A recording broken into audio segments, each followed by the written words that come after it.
Hello，大家好，欢迎来到小郑的闲聊屋。那么大家知道，我们住在加拿大的多伦多，这个地方一年之中有大半年都是处在比较寒冷的冬天的，所以每到冬天，我们除了滑雪之外，还有一个爱好就是逃到比较温暖的地方去。过去几年，我们其实尝试了很多次度假，我们去过巴哈马的 Nassau，还有墨西哥的坎昆。那么今年我们想换一种玩法，所以我们就开始研究一些更加地道的拉美城市或者地方，比如说墨西哥的墨西哥城，以及危地马拉还有哥伦比亚之类的。这些地方我们都之前没有研究过，但其实这些地方距离多伦多都只有几个小时的飞行距离，而且如果错开圣诞节出行的话，票价也不是非常贵。那边也都有非常地道的一些自己的特色和文化。这些地方冬天的气候也都非常好，是一个非常适合在北美的人挑一个长周末去到的一个 destination。那么这次我们说走就走，就挑了一个3-4天的长周末，开始了我们墨西哥城的旅行。先来说说我们对它的第一印象，我们觉得墨西哥城非常的好。走之前我还比较担心当地的治安情况会不会不太安全，因为我们去的那段时间正好是当地的毒枭的儿子被墨西哥警方控制的时期，也经常在新闻里面听说过当地有帮派火拼的一些情况。但是去到之后会发现其实非常的安全。我们接下来会重点介绍一下墨西哥城它当地的一些治安情况。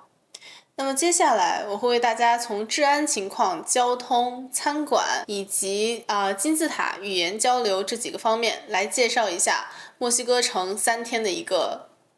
攻略。我们先来跟大家聊一聊墨西哥城的治安情况。我们在那边主要是在人比较多的游客区，在大晚上出行的时候完全没有觉得不安全，甚至比在美国晚上出行的时候要感觉安全许多，因为当地是个人持枪也是违法的。我们当时经常会在11、2点的时候，依然在街上吃着墨西哥的小吃，也就是他们当地的 taco， 也都觉得非常的热闹。住宿。住宿的话，我们比较推荐的是 La Condesa、Roma 还有 Reforma 这几个区。其中 La Condesa 和 Roma 是非常复古的西班牙之前殖民者富人所居住的区，那边的建筑风格也都非常的西式。之前2018年荣获多个奥斯卡大奖的电影 Roma 讲的就是发生在 Roma 这个区的故事。Roma 和 La Condesa 区几乎没有高楼大厦，都是非常可爱的小洋房，街边有各种餐馆、咖啡店，都会让你误认为是走在西班牙的街头。整个区的建筑风格非常的欧式。这几个区的住宿呢，以精品酒店、民宿为主，从几十刀到大几百刀，甚至上千刀一晚的都有。在 Booking 或者 Airbnb 上找评分高的酒店就行。这是我们这次在 La Condesa 住的一个精品酒店，叫 Condesa Square。我们猜想这个民宿应该是一栋老的洋房公寓改建的，位置和装修都很不错。如果订到顶楼的房间，还会配有私人的露台。Google 搜不到，我们是在 Booking.com 上订的。在 Roma 和 La Condesa 住宿，最大的缺点是很多房子都没有空调，因为墨西哥城全年温度都是白天24度上下，晚上10度上下，再加上这两个区的房子都比较老旧，所以这边很多的酒店其实都没有空调。墨西哥城的湿度比我们想象中的要大，虽然它不是一个临海城市，但不知道为什么它空气中的湿度确实还是蛮大的，所以没有空调的房间总会觉得潮潮的，即使顶楼也会是这样。加上晚上温度比较低，所以北方人可能受不了这种湿冷、被子暖不热的感觉，但如果你是南方人的话，应该就没有问题。我男朋友说这儿比四川的气候要好多了，而我就是那种完全受不了这种湿冷的情况，所以第二天我们就重新订了一家有空调的大型酒店。重新订的酒店在 Reforma 区，是一个非常现代的区，有点像国内的那种 CBD 的感觉。那边高楼林立，在这边都能找到各种品牌的大酒店。我们订的是万豪旗下的 Meridian 酒店，位置也非常的好，去老市中心也非常的方便。这边的街区就很像国内的中大城市，车多人多，而且到处都是连锁店、咖啡店、快餐店、便利店，生活非常的方便。交通。在当地我们所用的交通工具就是 Uber， 当地的 Uber 非常的便宜，基本上都是$10以内就可以在墨西哥城内来回就是 travel。我们当时去日月金字塔选择的交通工具也是 Uber， 也不是那么的贵，当时单程是$20多左右。工作日高峰期的时段，墨西哥城非常的堵，10分钟的车程能堵上半个小时不止。如果离地铁站近的话，在高峰时段地铁应该是个不错的选择。玩到后半段的时候，我们发现那边的滴滴打车其实会更便宜。有意思的是，如果你在滴滴的 App 里面获得了一个比 Uber 低很多的报价，那么 Uber 的 App 会很快也给你发一个推送，说我们降价了，然后比滴滴的报价只低1币索。4. 吃，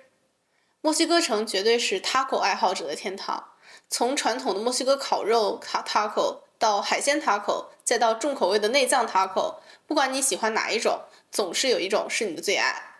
路边摊的 taco 大多10到12币索一个，不到1刀，吃2-3个就能顶一顿了。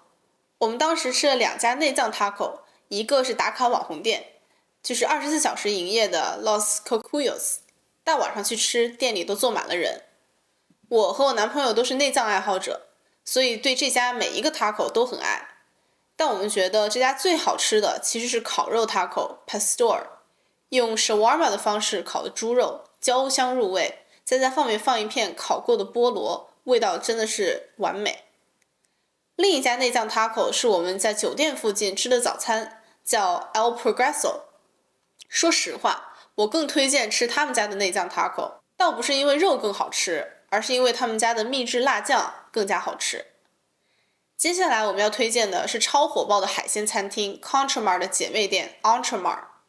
由于我们基本上算是说走就走的行程，所以完全没法订到 Contramar， 当时还失望了好久。结果男朋友发现 Contramar 有一家姐妹店叫 Entremar， 菜单都一模一样。网上搜索了一下，结果是一个老板开的，而且评论都说味道也是一样的，并且这家店的定位并没有 Contramar 那么的疯狂，我们提前1-2天就能够订到。如果选择到2楼的露台就餐的话，餐厅会派一辆高尔夫球车，会把客人拉到2楼，有一种搞笑的仪式感。这家的招牌烤鱼没有很惊艳，但味道特别，是非常好吃的。打卡的话并不会坑。我们认为最好吃的是这道烤八爪鱼，具体的菜名不记得了，但你们到那儿就可以拿这张照片问他们还有没有这道菜。推荐的是他们家特色的无花果蛋挞，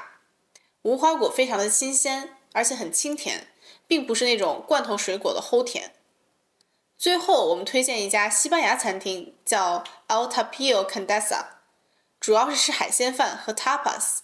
在这里我们吃到了在巴塞罗那的时候就种草了的 patatas bravas， 还有烤小辣椒。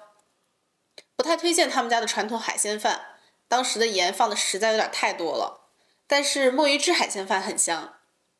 他们家的 tapas 随便点，没有踩雷的，尤其推荐的一个是一个蟹肉做的 tapas。5. 日月金字塔。金字塔距离墨西哥城市区有1个多小时的车程，去的方式有很多，可以报1日团，可以坐公交车，可以打车，等等等等。如果是报了1日团的话，他们会拉上你去到附近的其他景点，来凑满1天的行程。由于我们这次只去了1个周末，所以也不打算耗1整天的时间在金字塔那边，于是就选择了最简单省事的方法，也就是打车。之前讲到，单程大概400币索，折合20几美元，真的很划算，而且也不用担心在金字塔那边打不到车，那边的 Uber 和滴滴都很多，随叫随到。打车或者自驾的话，搜索这个地方为目的地。这是2号停车场的位置，从这个门进去，直接就是太阳金字塔，门票是90币索一个人，停车场门口的售票亭就可以购买。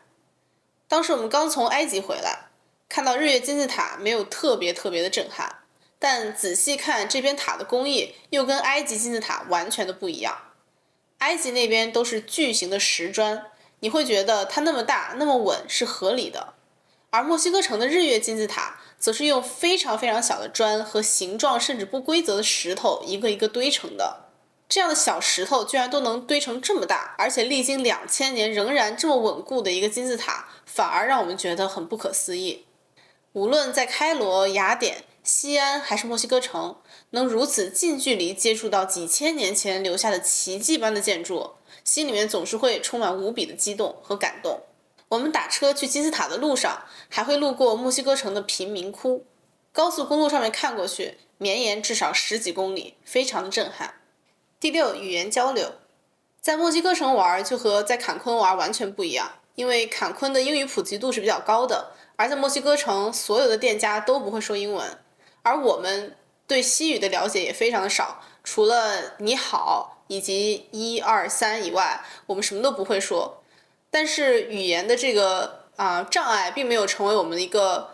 真正的一个生活上的障碍。比如说我们出门买 tacos 的时候，就可以用手语跟店家交流，而店家也可以熟练拿起自己的计算器，把价格放在上面，这样双方都非常清楚对方的意思。如果是翻译软件的话，我们当时还用到了 Google Translate 和苹果自带的一个 Translate 软件，都非常的好用。好的，那么以上6点就是我们这次为大家总结的一个周末3天墨西哥城游的一个攻略。总体来讲，我们是非常喜欢墨西哥城这个城市的，因为它吃的也好吃，人也很好客，而且天气也很宜人。但是这次我们去的时间比较短，所以没有机会玩到一些非常想体验的一些地方或者一些项目，比如说当地的一些 museum， 以及刚才提到过的当地的贫民窟，还有周边的一些比较有名的小镇。那么接下来如果有机会的话，我们还是想要去墨西哥城再去深度游玩一次的。接下来我们会跟大家分享的是我们去年12月在埃及的一些攻略。如果对这些视频感兴趣的朋友们，欢迎大家订阅我的频道。那么下次见，拜拜。